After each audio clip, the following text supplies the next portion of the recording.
Jai Hind, all my dear students. So today we are moving to the next topic, that is seed. So seed, I think we have covered some part of the seed. So we will try to recall it. Okay. In seed, what we have learned, that pre-fertilization and the post-fertilization. In pre-fertilization, you sweet egg here, right? And finally it will convert it into zygote. Clear? Before it is egg, and after that it will convert into zygote. Then what we have revised: secondary nucleus. Secondary nucleus, it will convert into pen. Remains of nucellus. Remains of nucellus, it will convert into perisperm. For example is your black pepper and beet. Synergids and antipodals, they do not exist at all. Ovule, it will convert into seed, and seed is the final product of sexual reproduction. Clear? Micropyle of ovule. Micropyle of ovule, it will convert into micropyle of the seed, where the oxygen entry, water entry will takes place. Outer integument, it will form the outer seed coat, testa. Inner integument, it will form the inner seed coat, tegmen. Ovary, it consists of, an ovary consists of many ovules, right? It will convert into fruit. Ovary wall, it will convert into fruit wall, that is the pericarp.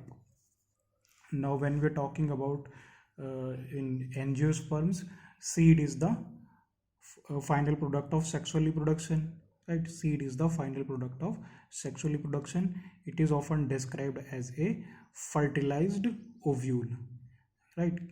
So seed are formed inside the fruits. Seed are formed inside the fruits. As seed consists of seed coat, cotyledons, and an embryonal axis. Cotyledons of the embryo are simple structures, right? So these are the simple structures called as cotyledons. Now they are generally thick. They are generally thick and swollen due to the storage of food reserves. So food reserves is there, right? As in legumes. Now the mature seeds, they are divided into two categories. There are two categories. One is your non-albuminous or X-albuminous. Second is your albuminous.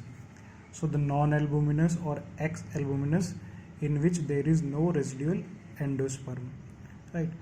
मैंने आपको diagram भी दिखाया था इसका. There is no residual endosperm in case of non-albuminous or X-albuminous. They are completely consumed, right? It is completely consumed during embryo development. Example is your pea and the groundnut. Pea and the groundnut. In case of albuminous, they retain a part of the endosperm, as it is not completely used up during embryo development. The examples here are wheat, maize, barley, and the castor. These are the different examples of your albuminous seeds. Clear? Then in some seeds such as black pepper and beet, the remnants of nucellus are also persistent. So they are telling the remnant means the part, right? So the residual persist. They are telling that in black pepper and beet, the remnants of nucellus are persistent, right? This residual persistent nucellus is the perisperm. What we call them? Perisperm. Now the integuments of ovules harden as a tough protective seed coats. जो integument होंगे ovules के, ठीक है, वो hard हो जाएंगे. किस तरीके से? Hard as tough protective seed coat की तरह वो हार्ड हो जाएंगे. क्लियर? सो इंटेगुमेंट्स, कौन से integuments? Outer integument, inner integument. Outer कौन क्या था? टेस्टा, मैंने बताया था आपको. Outer testa, inner tegmen. Clear? Outer testa, ठीक है, आउटर वाली जो थी वो क्या है, टेस्टा, और इनर क्या है, वो tegmen. Now the micropyle remains as a small pores in the seed coat, so the opening is called as the micropyle, right? So it remains as a small pore. What is the role of this?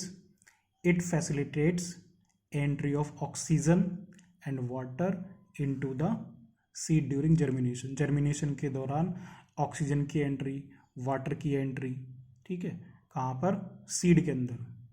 Seed के अंदर oxygen और water की entry किससे होगी, micropylar region से। Micropylar region ovule वाले structure में पढ़ा था, माइक्रोपाइलर रीजन, माइक्रोपाइल, राइट, उसके opposite chalazal region. As a seed matures its water content is reduced, right, जैसे जैसे सीड मैच्योर होगा तो उसका वाटर कंटेंट क्या होगा, वो घट जाएगा। And seeds become relatively dry. How much, 10 to 15% moisture by mass. Clear? So that condition, the general activity of the embryos slows down, right?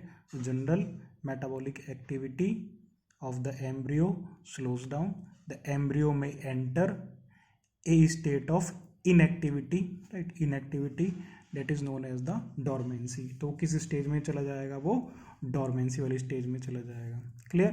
So dormancy is that stage in which the metabolic activity will slow down. किसकी, seed की metabolic activity slow down हो जाएंगी, ठीक है। The metabolic activity of the embryo, sorry, not the seed, of the embryo will slow down, ठीक है।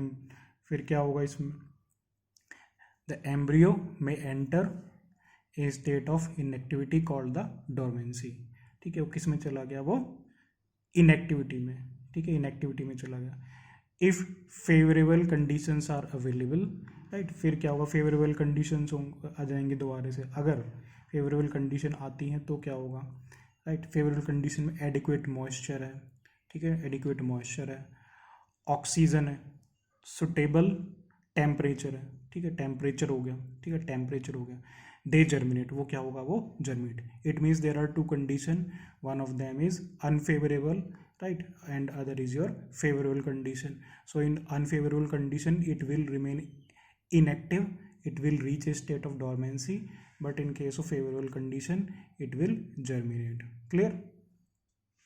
फिर क्या लिखा है यहाँ पर, as the ovules mature into seeds, the ovary, as the ovule mature into seeds, ovule किस में mature हो गया, seeds में, the ovary into fruit, ovary से क्या फॉर्म होगा, fruit, that is transformation of ovules, right, transformation of ovules into seeds, ovules का किस में ट्रांसफॉर्मेशन हो गया, सीड्स में, ठीक है, into seeds, and ovary into fruit proceeds simultaneously, ये लगातार चलेगा, ठीक है ना, simultaneously होगा ये process. as ovules mature into seeds, ovule किस में मैच्योर हुआ, सीड में मैच्योर हो, द ओवरी इनटू फ्रूट, ठीक है, ओवरी किस में कन्वर्ट हो गया, फ्रूट में, that is the transformation of ovules into seeds, ovules का ट्रांसफॉर्मेशन किस में, सीड्स में, और ओवरी का फ्रूट में, प्रोसीड्स साइमल्टेनियसली, वो क्या होगा, साइमल्टेनियसली वो प्रोड्यूस होगा। क्लियर? फिर क्या लें यहाँ पर, the wall of the ovary develops into the wall of a fruit called pericarp, जो वॉल होगी ओवरी की, ठीक है, वो डेवलप हो जाएगी किसमें, develops into the wall of the fruit, fruit की वॉल होगी, उसको क्या कहेंगे हम लोग, पेरिकार्प, क्या कहेंगे हम उसको, पेरिकार्प। क्लियर? फिर द फ्रूट्स में भी फ्लैशी, राइट, फ्रूट्स कैसा हो सकता है, फ्लैशी हो सकता है, किस केस में, गुआवा है, मैंगो है, ऑरेंज है, ठीक है, इट मे बी ड्राई, ठीक है, ड्राई भी होते हैं, ड्राई किस केस में होगा, ग्राउंडनट है, मस्टर्ड है, ठीक है, तो फ्रूट्स फ्लैशी भी है और ड्राई भी है। Fruits, right, so the fruits may be fleshy as in guava, right, और इन ऑरेंज और मैंगो, और may be dry as in groundnut और mustard. So many fruits have evolved mechanism for dispersal of seeds, अलग अलग dispersal mechanism है seeds का, उन्होंने अपने आप को वैसे ही एडेप्ट कर लिया है। क्लियर। एक यहाँ पर क्वेश्चन है, ठीक है, क्वेश्चन है यहाँ पर, एक क्वेश्चन है, ठीक, यहाँ पर लिखा नहीं है, ठीक है। I am asking you, is there any relationship between number of ovules in the ovary, right, is there any relationship between number of ovules in the ovary and the number of seeds present in a fruit? आया question समझ में? Question ये है, is there any relationship between number of ovules in an ovary, ठीक है, number of ovules ovary में कितने हैं, and number of seeds present in a fruit. What would be the answer for this question? Answer ये होगा, yes, there is a relationship between number of ovules in the ovary and the number of seeds present in a fruit. Clear. जैसे fertilisation होगा, fertilisation के बाद क्या होगा, ovule किस में कन्वर्ट होगा, आप बताओ। After fertilization ovule gets converted into, किस में कन्वर्ट होगा, सीड में, ठीक है, ovule gets converted into seed, similarly ovary turns into a fruit. Clear. चलिए, now the next is your fruit. So the fruit it is categorizing into three different categories, right, three different categories of the fruits. First one is your false fruit, right, first one is your false fruit, right, first one is your false fruit, second is your true fruits, and the third is your parthenocarpic fruits, right, third is your parthenocarpic fruits. In most plants, by the time the fruit develops from the ovary, other floral parts degenerates and fall off. However, in a few species such as apple, right, so they are telling that in case of false fruit like apple, strawberry, cashew, ठीक है, ये कैसे हैं, ये false fruit है। इसमें जो thalamus वाला पार्ट है वो किस में कंट्रीब्यूट करेगा, वो फ्रूट फॉर्मेशन में। Such fruits are known as the false fruits, ठीक है। फॉल्स फ्रूट्स कौन से होंगे, बताओ। फॉल्स फ्रूट्स होंगे जिसमें थैलेमस किस में कंट्रीब्यूट कर रहा है, वो फ्रूट फॉर्मेशन में, ठीक है। थैलेमस किस में कंट्रीब्यूट कर रहा है, वो फ्रूट के फॉर्मेशन में, उसको हम क्या कहेंगे, हम लोग फॉल्स फ्रूट्स, ठीक है। ट्रू फ्रूट, ठीक है, ट्रू फ्रूट्स कौन से होंगे, जिसमें आ गए आपके चेरीज है, प्लम्स, ब्लूबेरी, कीवी, ठीक है, ये हो गए आपके ट्रू फ्रूट में। कौन कौन से आ गए आपके, cherries, plums, blueberry, kiwi, right. They develops from the ovary, कहाँ से इनका डेवलपमेंट हो रहा है, ठीक है, कहाँ से इनका डेवलपमेंट हो रहा है, ओवरी से इनका डेवलपमेंट हो रहा है, ठीक है। कहाँ से डेवलपमेंट हुआ इनका, ओवरी से डेवलपमेंट हुआ। So such fruits are known as the true fruits, right, such fruits are known as the true fruits. So that fruits that develop from the ovary are called as the true fruits, ठीक है। ऐसे fruit जो कि ovary से develop हो रहे हैं उनको क्या कहेंगे, हम लोग ट्रू फ्रूट्स कहेंगे। क्लियर।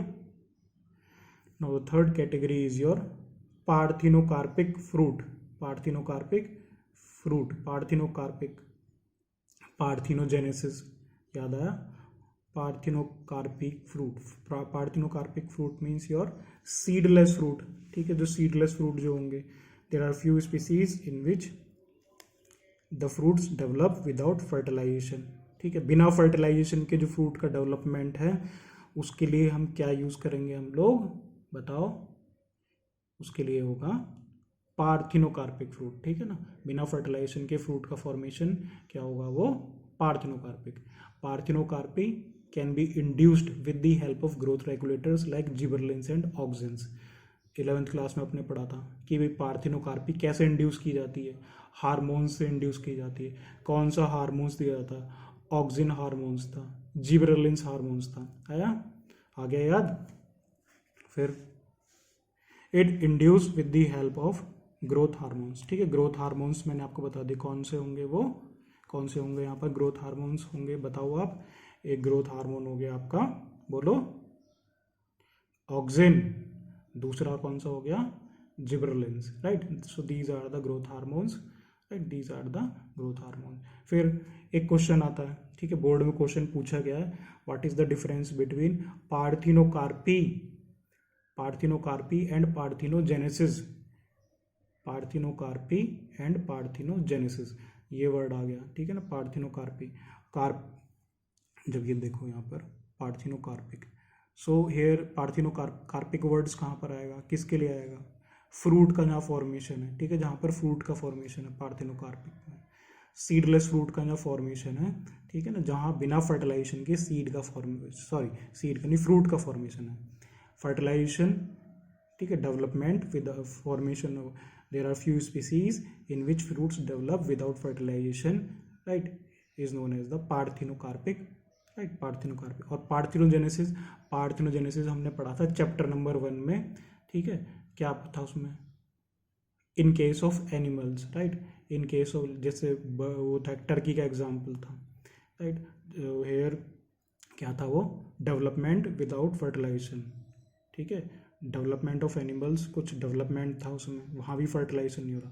लेकिन वो किस केस में था, वो एनिमल्स के केस में था, और ये किस केस में है, ये आपका प्लांट से केस में, ठीक है ना, प्लांट से केस में। क्वेश्चन पूछा गया है कई बार, ठीक है, क्वेश्चन पूछा गया है कि भाई पार्थिनोकार्पी और क्या नाम है, पार्थिनोजेनेसिस, ठीक है, पार्थिनोजेनेसिस क्या होता है, तो पार्थिनोजेनेसिस का मतलब क्या होगा, द फीमेल अंडरगोज डेवलपमेंट, ठीक है, the female undergoes development to form new organisms, ठीक है, न्यू ऑर्गेनिजम्स। इन पार्थिनोकार्पी के बारे में नहीं बता रहा हूँ, पार्थिनोजेनेसिस के बारे में बता रहा हूँ, ठीक है, parthenogenesis, the female undergoes development to form new organisms without fertilization, that is called as parthenogenesis, ठीक है। Example, rotifers, honey bees, lizards, birds, turkey. Clear, clear हुआ बोलो, चलो। तो ये हमने क्या पढ़ा, हमने फ्रूट्स की अलग अलग कैटेगरीज पढ़ी, फ्रूट्स की कैटेगरीज पढ़ी हमने, फॉल्स फ्रूट है, ट्रू फ्रूट है, और पार्थिनोकार्पिक फ्रूट है। ऐसे फ्रूट जो कहाँ से डेवलप हो रहे हैं, जिसमें थैलेमस कंट्रीब्यूट कर रहा है फ्रूट के फॉर्मेशन में, उसे हम क्या कहते हैं, हम लोग फॉल्स फ्रूट कहते हैं, ठीक है ना, दैट। और ऐसे फ्रूट जो कि कहाँ से डेवलप हो रहे हैं, वो ओवरी से डेवलप हो रहे हैं, ठीक है ना, ओवरी से डेवलप हो रहे हैं, ठीक है, ओवरी से डेवलप हो रहे हैं, वो कैसे होंगे, ये बताओ, ट्रू फ्रूट्स, ठीक है। फिर पार्थिनोकार्पिक, ये किससे होंगे, ये देयर आर फ्रूट्स, ठीक है, which develop without fertilization, and the example is your banana, induced with the help of growth hormones. कौन से ग्रोथ हार्मोन्स होंगे, ऑक्सिन्स है, जिबरेलिन्स है, these are the growth hormones, ठीक है, these are the growth hormones that is responsible for their development. Clear. फिर कुछ diagram जो है मैं आपको दिखा देता हूँ, ये भी मैंने लास्ट टाइम भी आपको दिखाया था, ठीक है। ये देखो, ये यहाँ पर it is a endospermic albuminous seed, right, it is non albuminous non endospermic, ठीक है, ये सीड कोट है, ये एंडोस्पर्म इसमें नजर आ रहा है, you are able to see it, endosperm, ठीक, here it is consumed. Clear. ये देखिए, ये दूसरा डायग्राम है यहाँ पर, ठीक है, ये पहला वाला पार्ट क्या दिखा रहा है यहाँ पर, सीड का डायग्राम है, ठीक है ना, ये वाला पार्ट, ये किस चीज़ का डायग्राम है, ये सीड का। ये वाला जो डायग्राम है, ये मोनोकोट सीड का, ठीक है ना, ये मोनोकोट सीड का डायग्राम है, सीड है, इसमें सीड कोट है, कॉटिलिडन है, shoot apical meristem, hypocotyl root axis भी है इसमें, ठीक है, एंडोस्पर्म भी है। फिर ये 11th क्लास में पढ़ा है हमने, ठीक है ना, ये 11th क्लास में पढ़ा। ये किसका डायग्राम है, ये वाला, yes, it is the section of मेज ग्रेन, ठीक है ना, मेज ग्रेन का स्ट्रक्चर है ये वाला, मेज ग्रेन का स्ट्रक्चर है।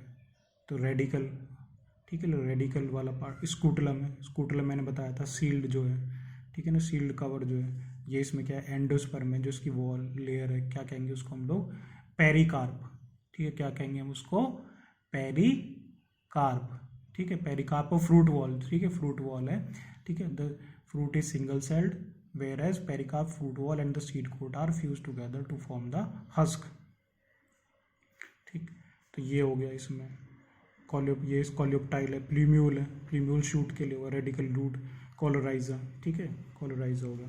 फिर ये क्या है यहाँ पर, B, false fruit of apple and strawberry, ये है फॉल्स फ्रूट को दिखा रखा है एप्पल वाले। Thalamus will contribute in the fruit formation, you are able to see the seed, ये सीड है इसमें, ये मिडिल पोर्शन देखो, ये एंडोकार्प, ये मीजोकार्प, ठीक है। फिर ये स्ट्रॉबेरी में this is the thalamus portion, this is the thalamus portion, clear.